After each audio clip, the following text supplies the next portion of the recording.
মাতরম, বন্দে মাতরম। 23শে জানুয়ারি জিন্দাবাদ, জিন্দাবাদ, জিন্দাবাদ। নেতাজি সুভাষচন্দ্র বসু জিন্দাবাদ, জিন্দাবাদ, জিন্দাবাদ। আজ 23শে জানুয়ারি বীর পুরুষ নেতাজি সুভাষচন্দ্র বসুর 129তম জন্মজয়ন্তী। সেই উপলক্ষে কুচবিহার পৌরসভার কাছে এবং মাননীয় পৌরপতির কাছে, প্রাক্তন পৌরপতির কাছে আমি ডিমান্ড রেখেছিলাম যে সুভাষপল্লীতে একটা নেতাজির পূর্বায়ন মূর্তি বসাতে হবে।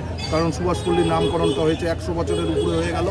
এখানে অনেক পূর্বপুরুষ জন্মগ্রহণ করেছিলেন এবং বসবাস করেছিলেন।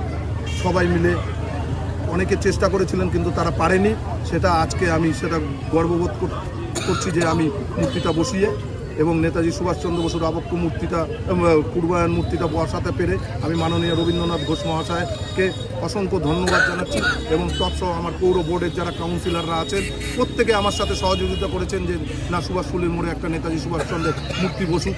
বিশেষ করে আমাদের কাউন্সিলররা তো খুব জোর দিয়েছে এবং আমিও চেয়ারম্যানের কাছে ডিমান্ড করেছিলাম যে আমার মূর্তিটা বসাতে হবে সুভাষপল্লীতে, সুভাষপল্লীর নামকরণ যেহেতু পূর্বায়ন একটা মূর্তি বসাতে হবে। তাই আজকে 23শে জানুয়ারি 2026 সনে 23শে জানুয়ারি আজকে নেতাজির পূর্বায়ন মূর্তিটা বসিয়ে আমি নিজে গর্ববোধ মনে করছি এবং পাড়ার যারা গত হয়েছেন নাগরিকরা তাদেরকেও আমি, তাদের আত্মাও আজকে শান্তি পেল যে এই মূর্তিটা বসাতে পেরে আমি বসাতে পেরেছি।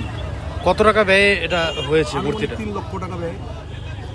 মাতরম, বন্দে মাতরম। 23শে জানুয়ারি জিন্দাবাদ, জিন্দাবাদ, জিন্দাবাদ। নেতাজি সুভাষচন্দ্র বসু জিন্দাবাদ, জিন্দাবাদ, জিন্দাবাদ। 2 নম্বর ওয়ার্ড তৃণমূল কংগ্রেস জিন্দাবাদ, জিন্দাবাদ, জিন্দাবাদ। বন্দে মাতরম, বন্দে মাতরম। তৃণমূল কংগ্রেস জিন্দাবাদ, জিন্দাবাদ, জিন্দাবাদ। 23শে জানুয়ারি জিন্দাবাদ, জিন্দাবাদ, জিন্দাবাদ। নেতাজি সুভাষচন্দ্র বসু জিন্দাবাদ, জিন্দাবাদ, জিন্দাবাদ। 2 নম্বর ওয়ার্ড তৃণমূল কংগ্রেস জিন্দাবাদ, জিন্দাবাদ, জিন্দাবাদ। বন্দে